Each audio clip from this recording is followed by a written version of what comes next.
back to the body.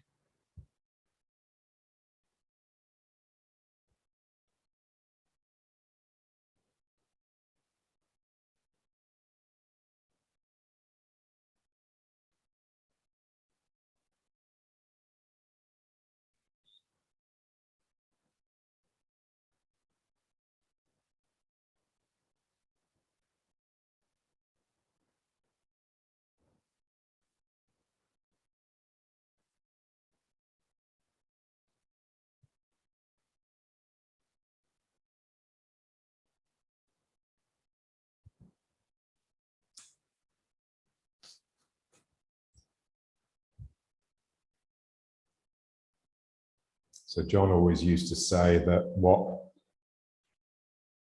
it was a phrase of Dr. Cheese that really he said, ruined his life because it became an obsession for him. And that is natural way, best way. So what does it mean to be a natural human being? How do we come back to nature, to our own nature? Yeah? So it's not by tramping through nature, not by going outside and enjoying the scenery. It's just coming back to the fact of your own physicality. And the main thing for that is gravity. So I am a physical thing. I am affected by gravity and I have my own gravity. So just feeling the drain, the pull of gravity through the body. That's how we come back to nature. Rather than being distracted by the objects of nature.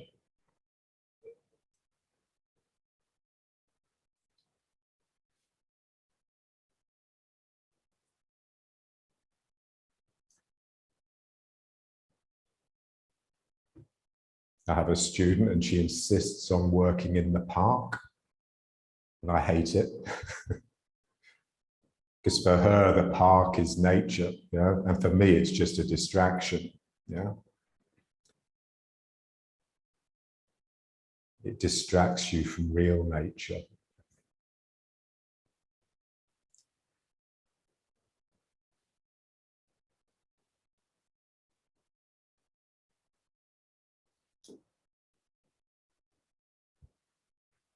So as we move gently, we just feel the drain through the body, but we also feel slowly we are beginning to cohere and condense, if you like, into the Danqian, into our own gravitational center.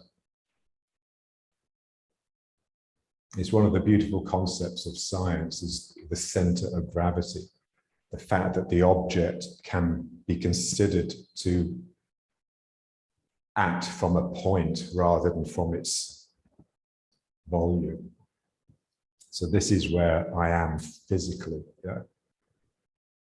And we want that to be our main focus rather than our mental activity. So we try to quieten this down and just come back to this.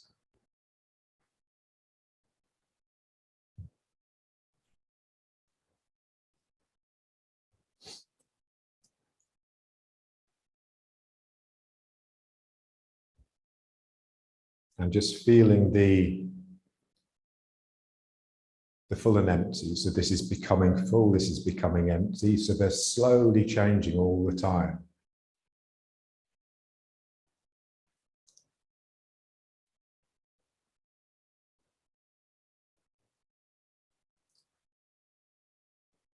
So the ego is like a little private space inside yourself, you know, where you can have your own thoughts without anyone else interfering.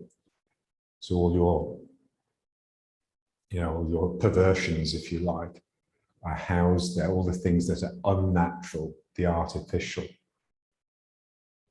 And so by just paying attention to the movement and how the movement doesn't just move my body, but it changes half of my body to full and half of my body to empty, and how it's just shifting all the time. That gradually erodes that private space, which we try to keep constant.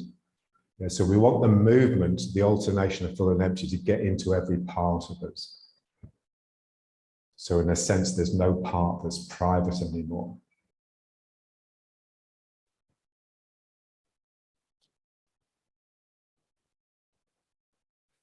So when it fills up, it compresses, and when it empties, it expands and releases, especially the hip and the sacroiliac at the back here.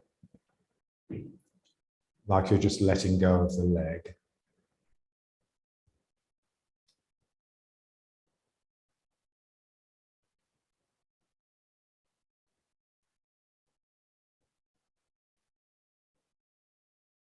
So what makes it difficult is that half of your mind has to be with the compressed and half of your mind has to be with the expanded. Because if we naturally want to put our mind with where our weight is, but then the other side never properly releases.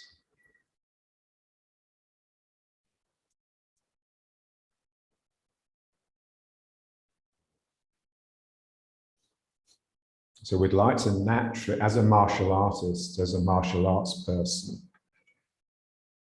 you want the mind, almost like a background mind, to be with your attention to your own stability and balance, and a foreground mind to be with your activity.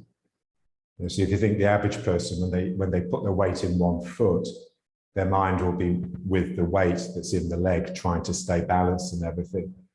But for a martial artist, they take the foot off the ground in order to kick. And so that foot is where the mind is. The mind is with the active, not the passive. Yeah? So we need both, of course. So we need to focus on the one we're not very good at. So here I'm just letting go. Here I'm letting go.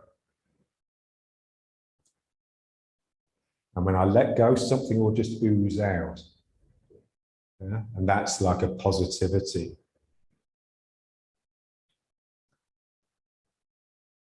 So this is one of the difficulties, is that we want our inner stillness to release an activity, to become even more active. And so the main enemy is basically depression. It's basically the wrong sort of stillness, the wrong sort of inactivity. So as I sink here, this just releases, it explodes. Yeah?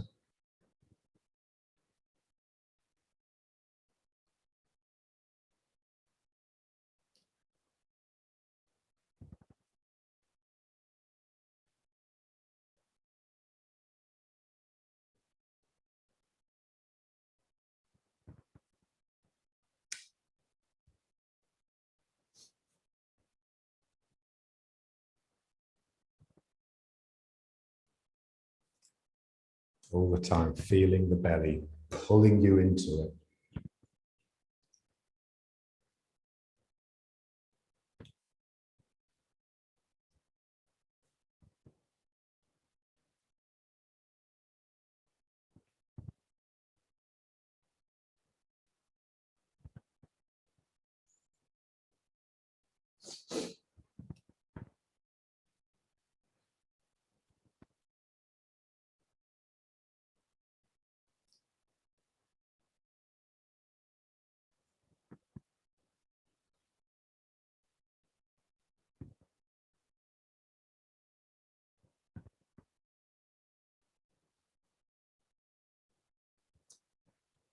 Okay, so now let's just come back to riding horse. Again, just feeling this as center. So that requires there to be a draw, a pull with the Dan Chen, squeezing the Min Meng backwards. Otherwise, my legs are pushing energy up into my chest and my head. I'm wanting these to empty and pool here. So I need to almost sort of crouch over, which the arms, this shape of the arms assists.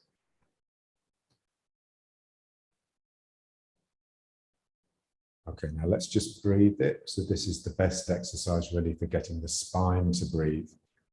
So pulling the belly in and then expanding, but not enough for the energy to come up into the head. Yeah? So you don't want this sort of thing. Yeah? So keeping it under control, the energy comes up a little bit and then it goes down again.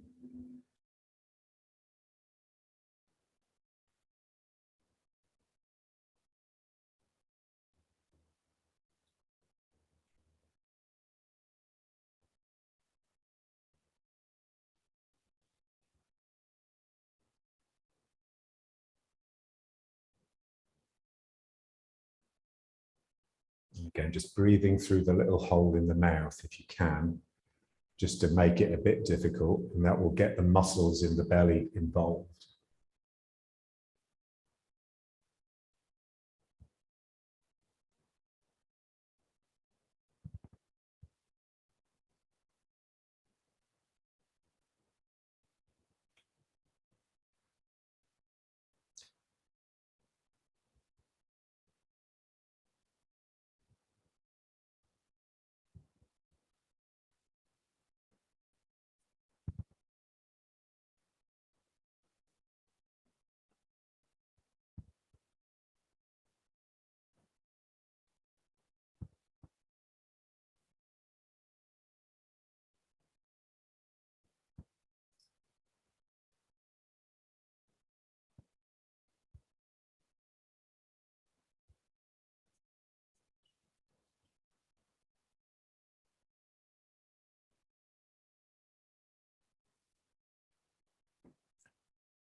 Yeah, looks good. So natural movement.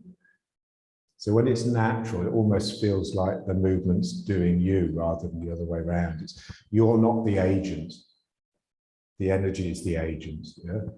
So the energy is forcing this pumping, breathing activity.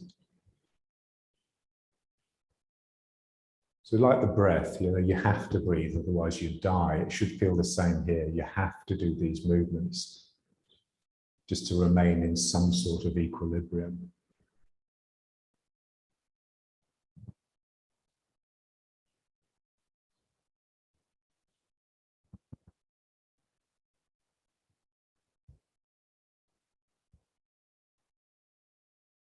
And then just turning with it. So just turning a little bit to the side and just let it develop.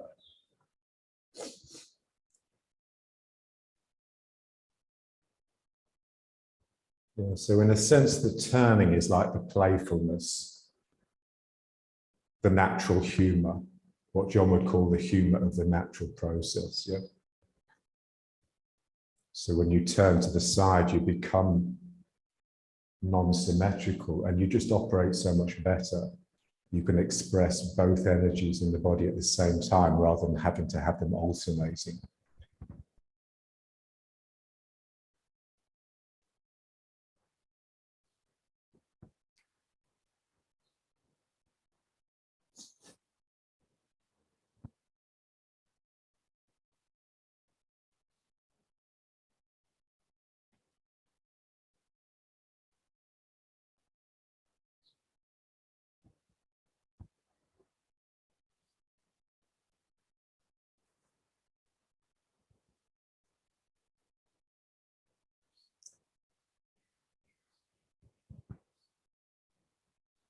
And just try and appreciate that there's something really pure about turning, which there isn't when we're just moving from leg to leg, side to side.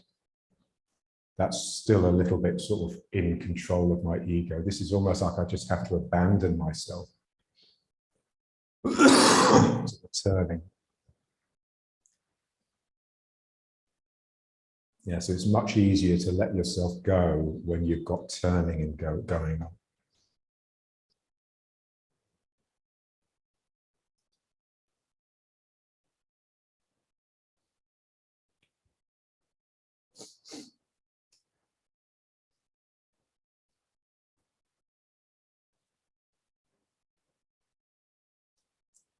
And just really feel the arms as like wings, yeah? So you're like this little person inside yourself, and your body in its largeness and its largesse is like the angel or the devil, the thing with wings.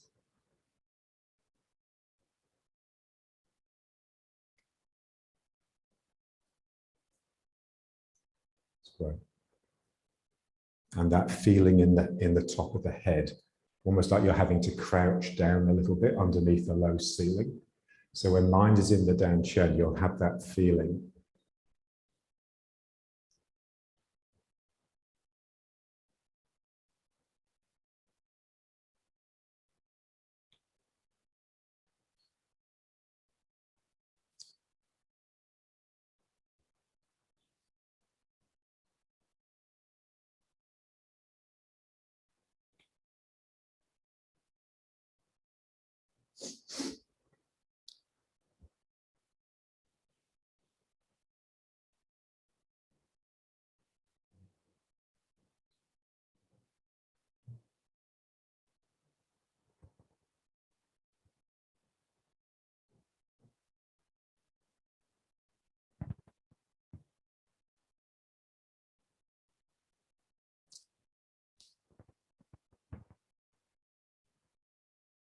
And so as you turn to the side, you actually expand into the turn. So it's not just the arms that are opening up, it's the legs. Even though you're putting the weight mainly in the left leg here, this is actually moving this way. So the leg is actually expanding. And then my legs are contracting here, expanding here. It's that expanding that allows you to sink. So here I let go and I just sink into this turn. And then I contract into the recoil, and so coming up a little bit here and then sinking here.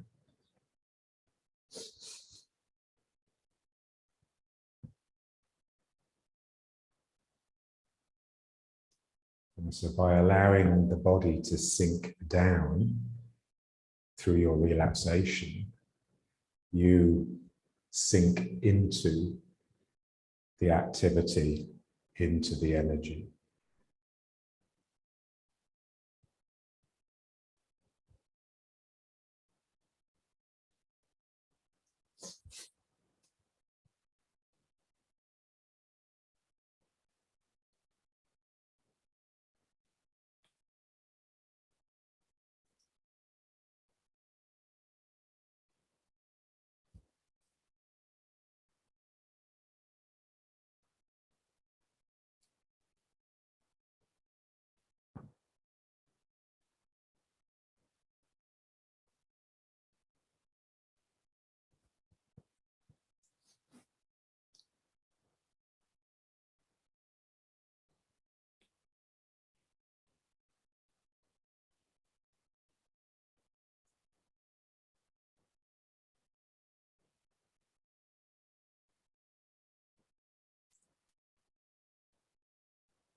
And then just bring it into this one.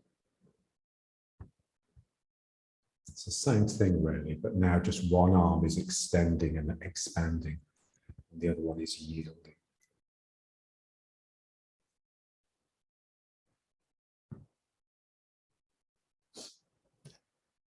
You've still got that same feeling of the wings, yeah? It's very much your wings that are operating.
Just sinking into the energy. So energy is a bit like the air. So if you think air is the medium that contains the things, the myriad creatures. So we know that, but we don't notice the air, partly because it's invisible. And we take it for granted. So because the things are more interesting, our focus is on them. So when you come back to energy or come back to mind in its essence, then you come back to the air, if you like. You come back to the continuum that is containing the things of the world. Not just a continuum in space, but in time as well. So mind continuous, an unbroken thread.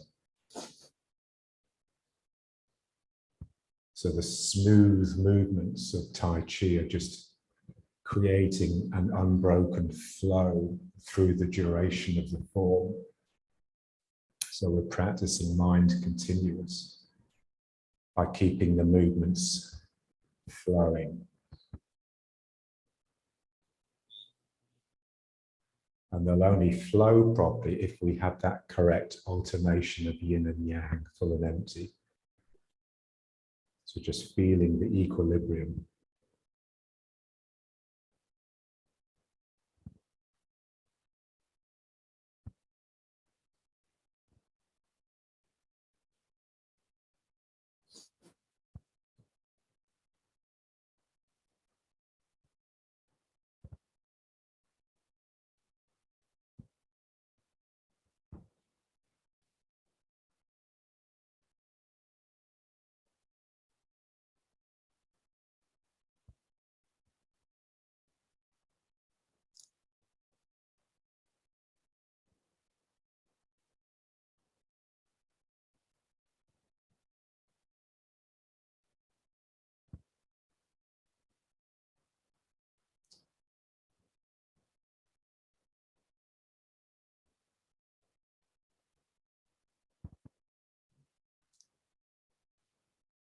Yeah, so turning produces lightness.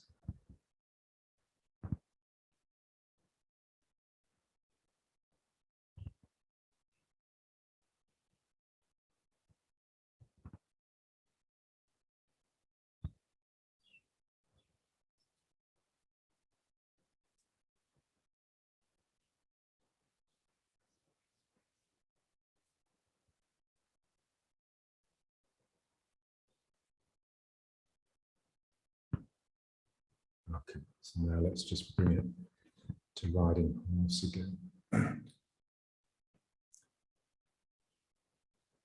So feel it cohering here. Just be aware of that pull into your own gravitational center. And then you can just let go, because that pull is there, so you don't get frightened that you're going to sort of lose it and evaporate. And just feel the turn. So without that feeling that you're about to start turning, that you have this inner turning going on, then something in you has frozen. Your stillness has been instituted by the inner control freak.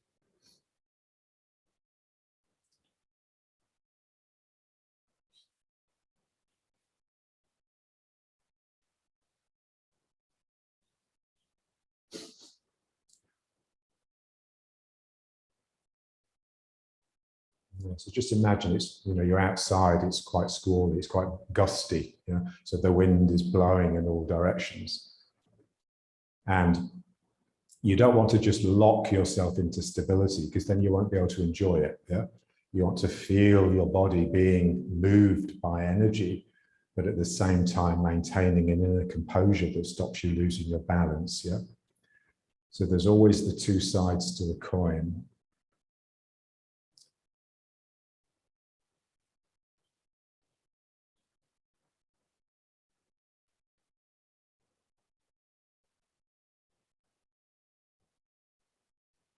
Okay. And now let's just bring the feet up a little bit and just turning this way. Yeah, so this is now Just more like your dantian is in the middle of this large horizontal circle.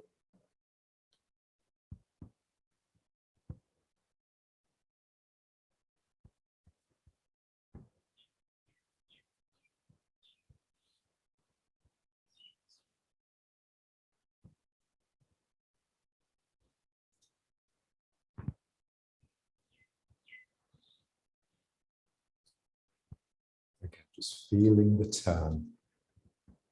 So you'd like to be able to turn without moving side to side too much. So it is just a pure turn.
And so the main difficulty with practice is just keeping it fresh.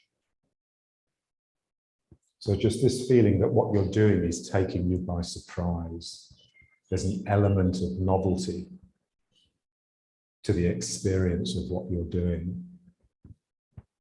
And that's really progress. So as you progress, you go deeper and it brings up more and more things that you hadn't realized were there. So I'm not repeating something that I've done before, or I am, but I'm repeating it in order to bring something new into the world.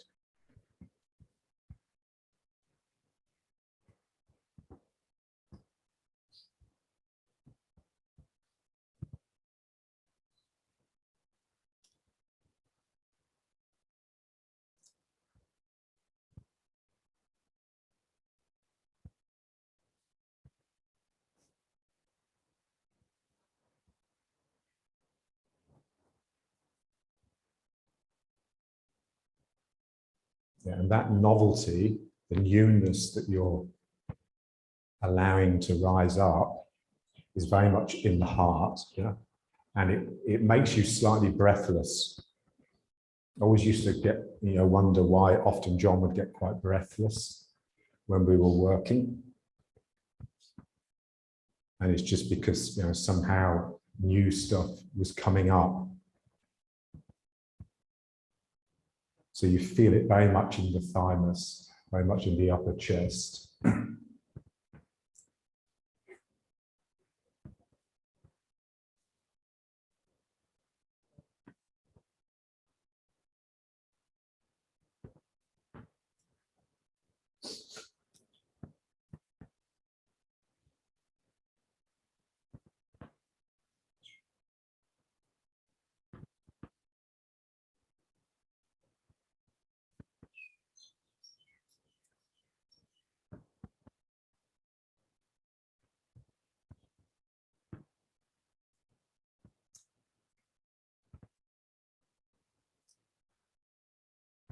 So the body is sinking so that the heart can lift.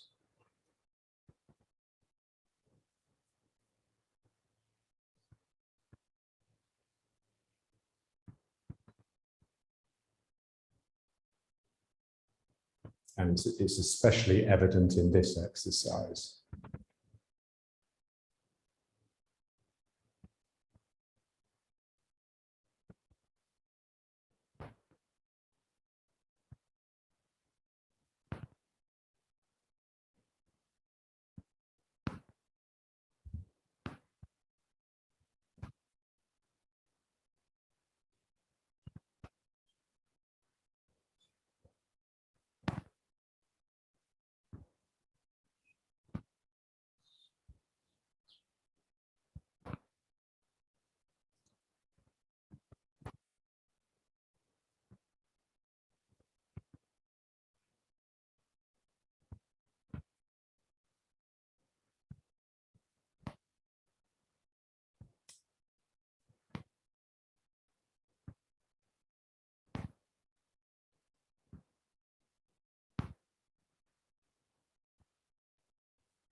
Okay,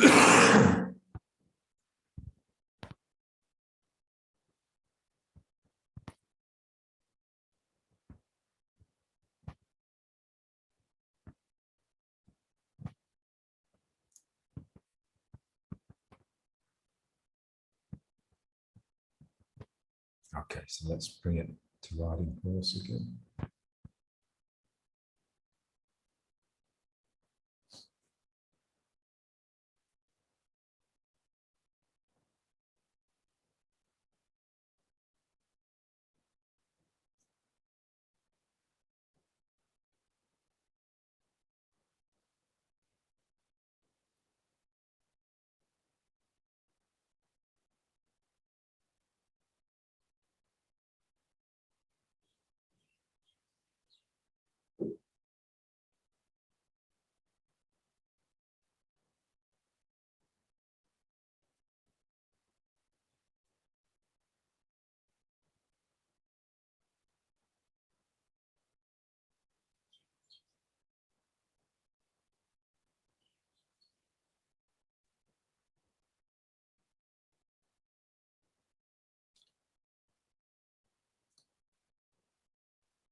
Okay, so let's just try just going back and forth. And again, just feeling the full and empty, particularly the leg that's emptying. Something releases here, and then something releases here.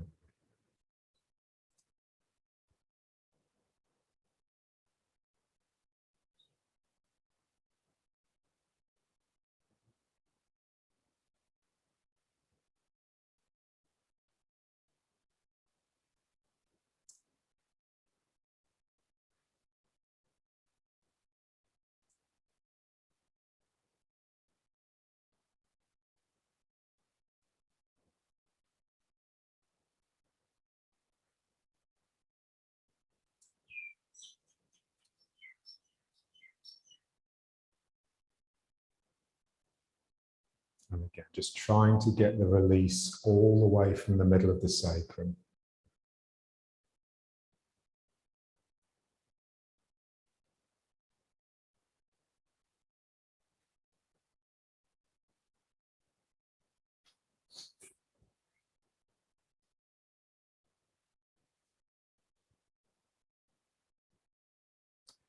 So this thing of the ego being like this private, constant space.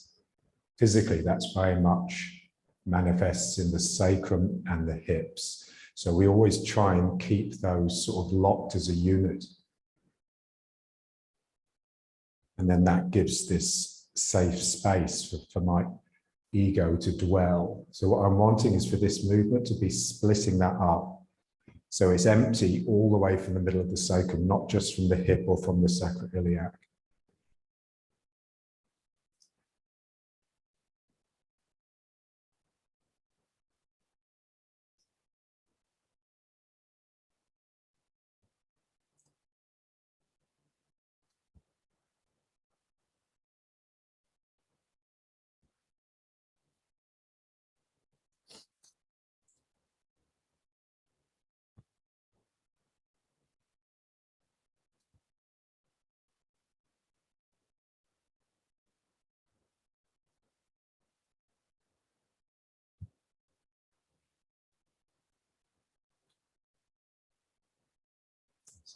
And just try and feel what John called the feathers. Yeah, so when you release the side, you're not just releasing the body, you're releasing out of the body. So there's like all this sort of decoration that becomes apparent. There's all like these curly cues of energy that start sprouting from your body on the side that's emptying. So that release makes apparent. It's like that, you know, when you see tribes people, and they often have costumes of feathers and paint and everything. Or like, you know, like an aristocrat, the way they wear these frilly things on their silks. Yeah, so it's a bit, you become a dandy.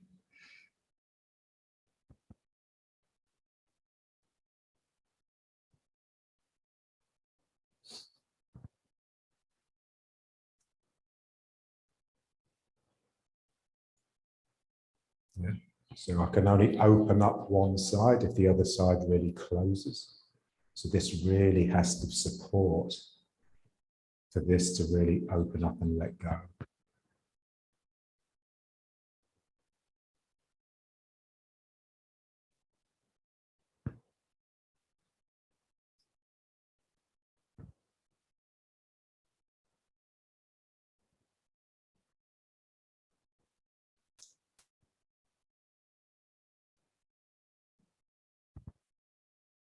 And so the ego wants to keep the two sides of the body sort of locked together. It feels more safe and stable.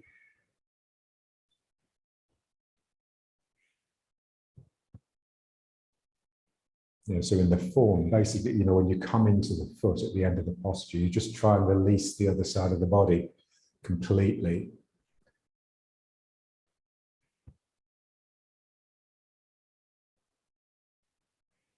Yeah, and that will make you breathless because it's frightening.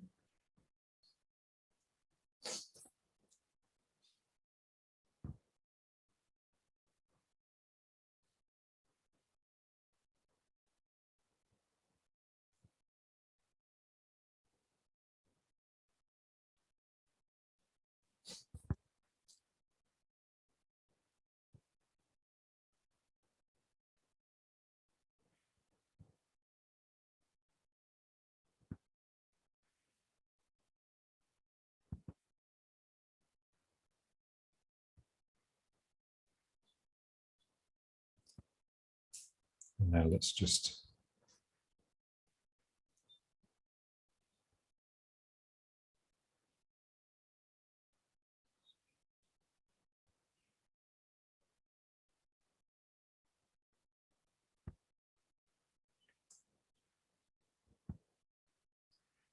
and so you come into a foot to allow the energy to express in the other side.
So you know when you've been sick, and you've spent a few days in bed, closeted up, recovering, and then the first time you go out into the world, and just how fresh and sparkly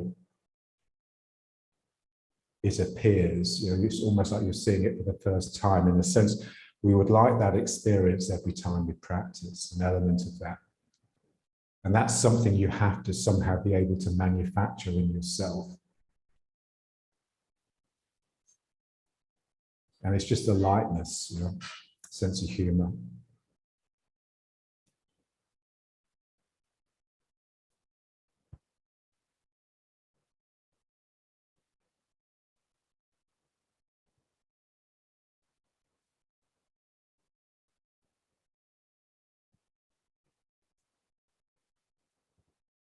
Okay, so now let's just try stepping with it.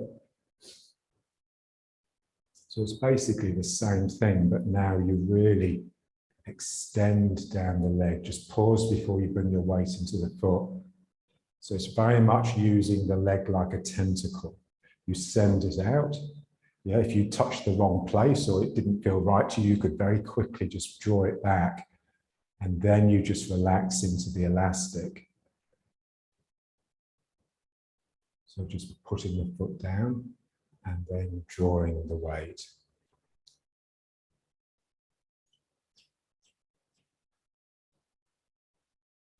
Yeah, so this sort of care and attention just requires a very lively listening spirit.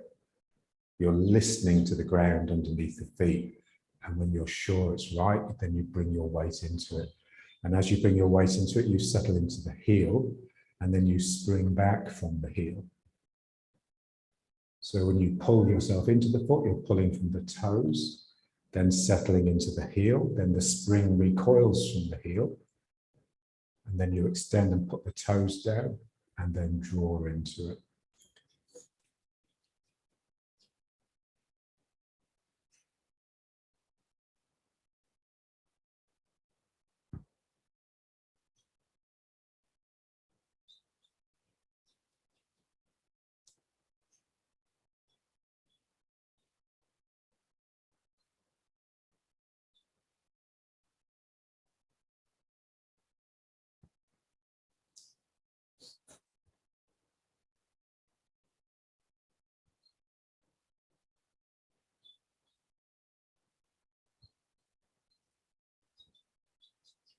Yeah, so our principle of full and empty splits the body in half, and now we've also split the foot. So the foot has a lively part and a stable part. And we just want to feel them alternating. So this is stable, this is light. So if in a sense this heel sort of comes off the ground a bit, then the toes are active, pulling me into the heel, and that allows this heel to come up.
So what allows the octopus to have that light, playful, delicate attitude to its environment is just the fact that there's no gravity when you're in water. it's sort of suspended. So there's a sense of that when you work with gravity and really let it come in and through you, then it gives you the feeling that there's no gravity. Something is, so it's all operating here rather than in your legs.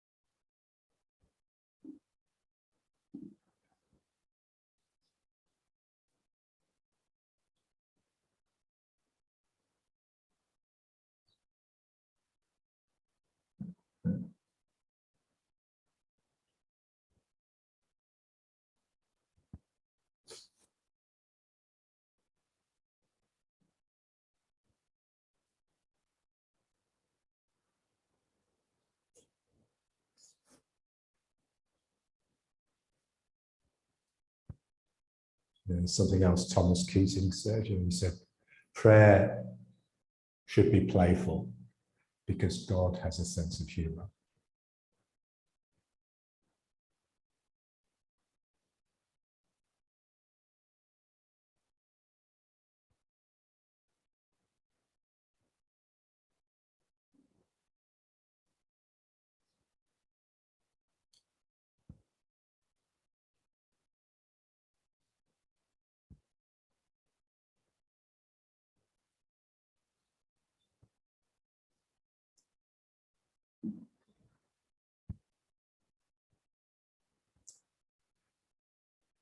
Yeah, so people get offended when I use the word God, but really God is just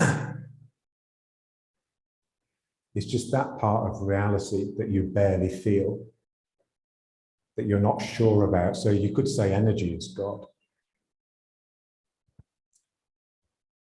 It's just a word for the thing you really need to concentrate on in order to go deeper. So our whole existence now is based on superficiality. And the big dirty word is depth, deep. Yeah.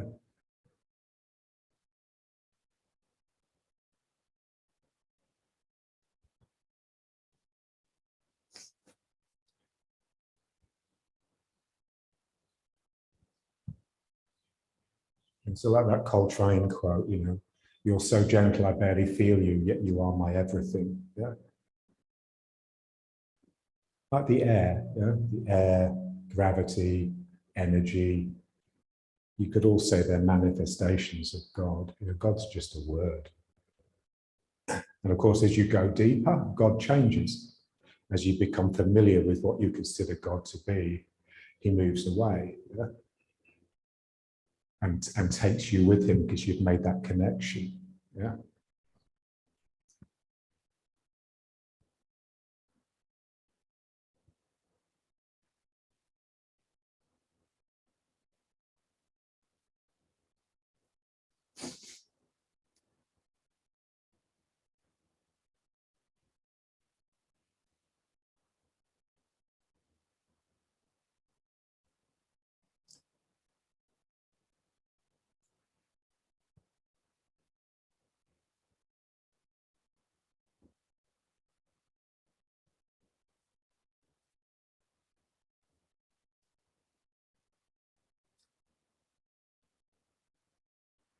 Okay, so now let's just try the other leg.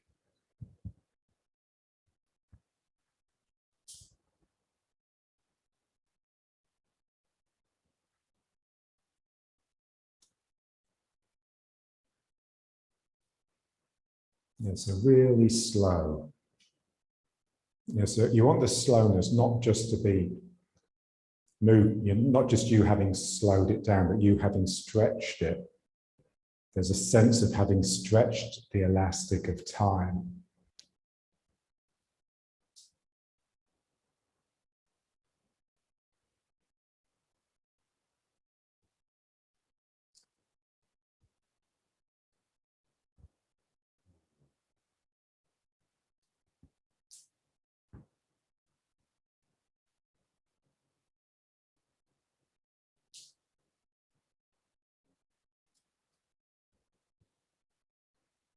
Yeah? And just feel the two realities, the reality of energy, which is your body just moving very slowly backwards and forwards, and the reality of spirit, which is in your toes, which is leaping from place to place. It's leaping from here to here. The more quickly I can get it to move, the more smooth I can make the movement of the body.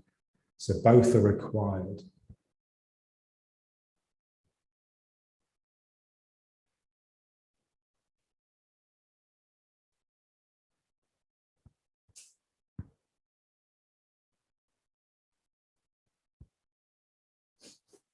There's a part of my mind is with the body, just slowly moving. And another part of my mind is flitting from foot to foot, from this place to this place. Wow.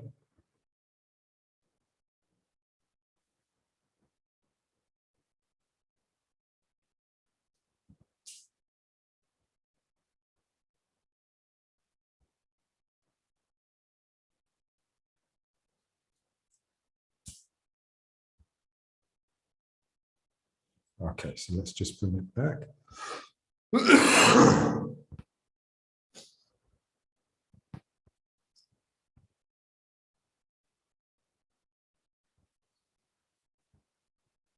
Again, just feel the two postures. You know, so we've got the one where the sacrum is driven forwards and down the legs, and that is that tends to make the energy come up into this area. Yeah.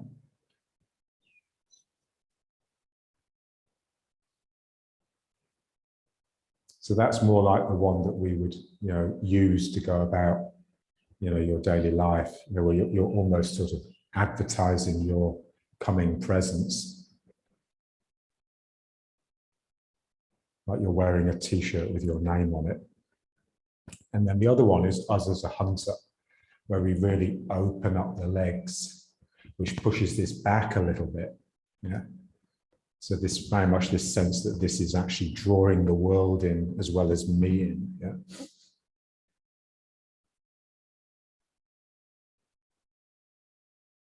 And I just need to be able to just sort of oscillate, shift from one to the other in a very natural way, such that the world can draw out the correct response from me. I become responsive. I'm listening to energy, and that means that I respond correctly. I respond responsibly.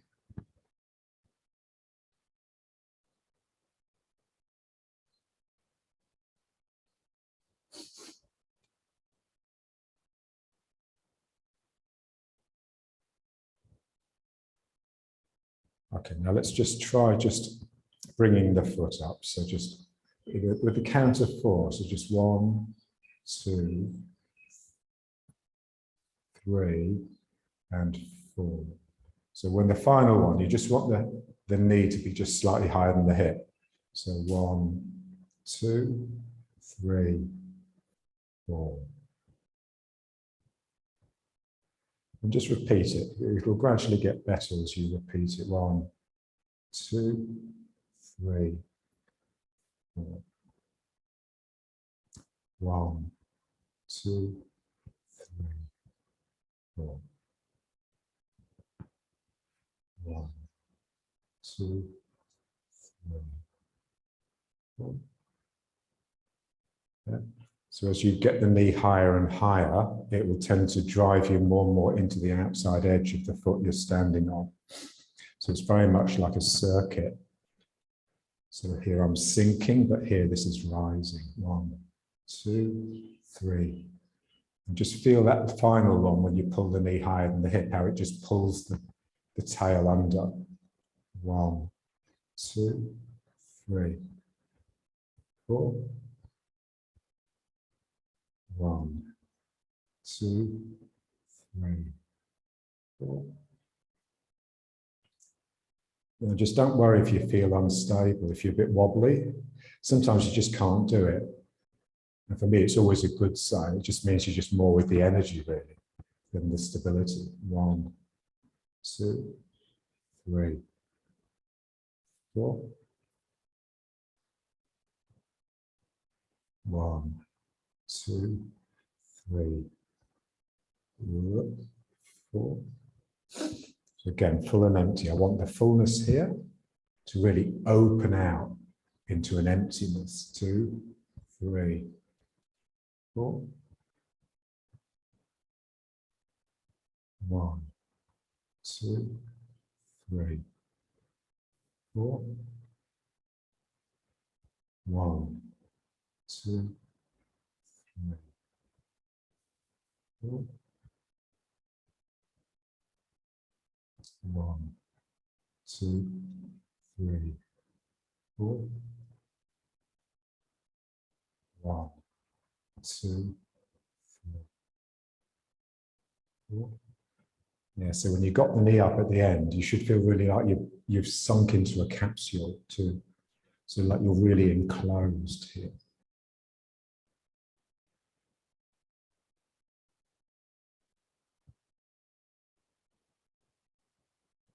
And then just use the arms to just pull the knee up even higher. 1, 2, 3.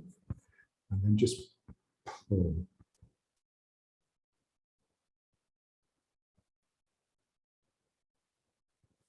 And just feel it really stretching and straightening the lower back.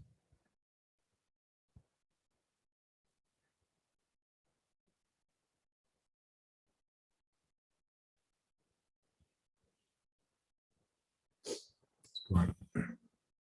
And so as you draw the knee up, there's almost a sense of your chin sort of coming down to touch the knee. Yeah? So you really are inside a bubble.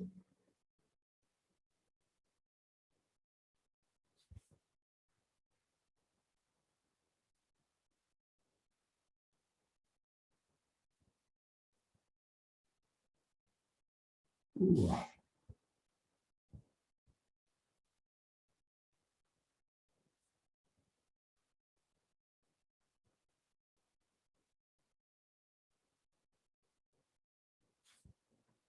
One more.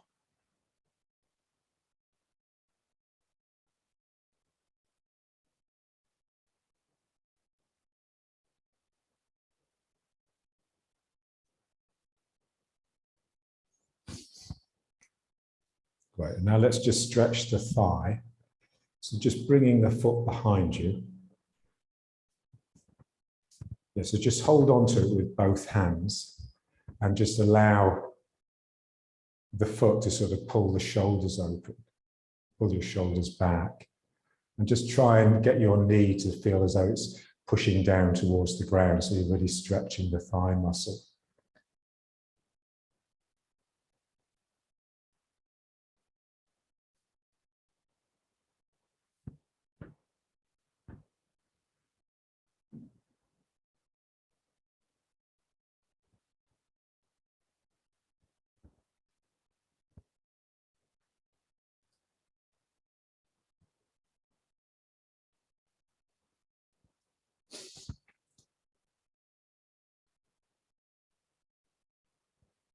Yeah, so things that appear difficult, it's just really important that you just give it time. Don't expect to get the first one right.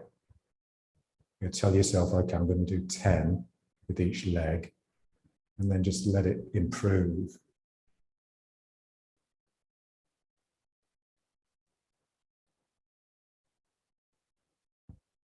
So your response to failure should be a chuckle.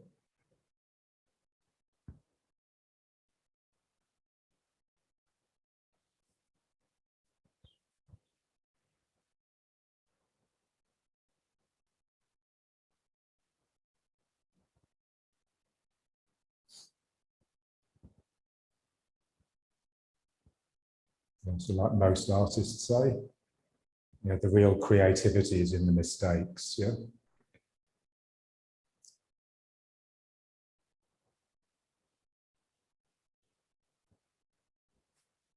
The bits you can't control, not the bits that you do control.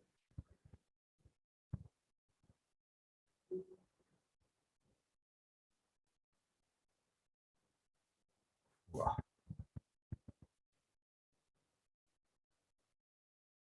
So the secret to keeping your balance really is just the outside edge of the foot.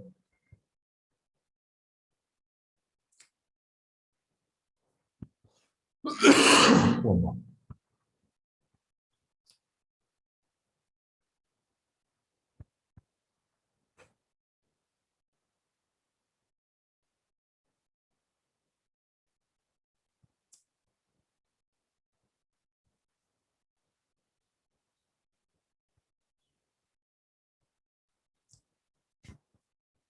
Okay, so let's just finally bring it back to riding horse.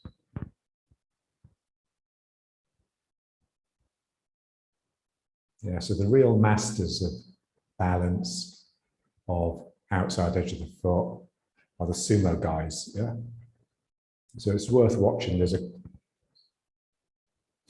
It's on at the moment for the whole of next week.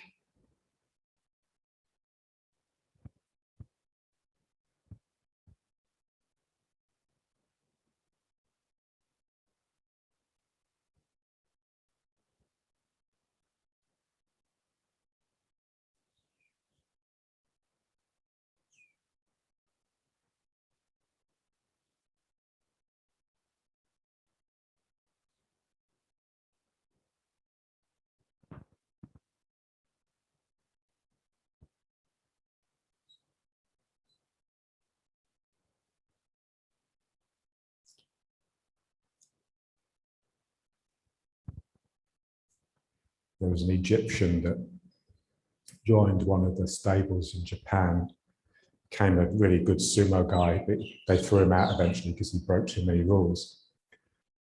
And there's a film about him being trained and being of the West, really. He was just competitive and over-competitive. And he had like a meanness in him. So when he pushed the guy out, he'd use too much force and the guy would often get injured. And what the master was always saying is you have to have heart. If you had heart, then you would use just the right amount of energy. Yeah. So it's really interesting.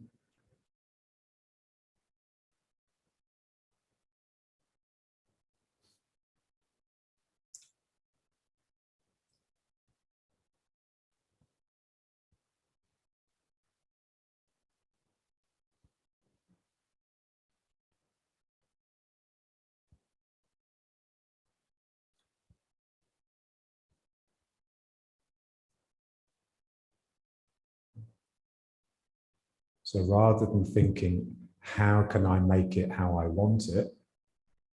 You're just trying to listen and observe what's present that you hadn't noticed before. Can I allow the exercise to generate new insights in order to take me onward?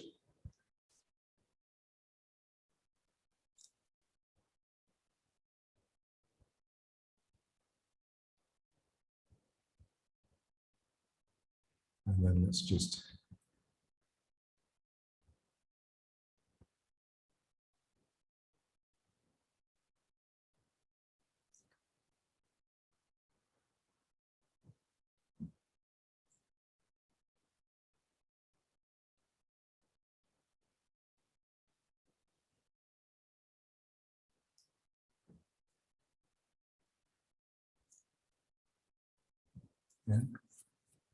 So the more still and inward and gathered you become, the more your spirit is able to express with real suddenness.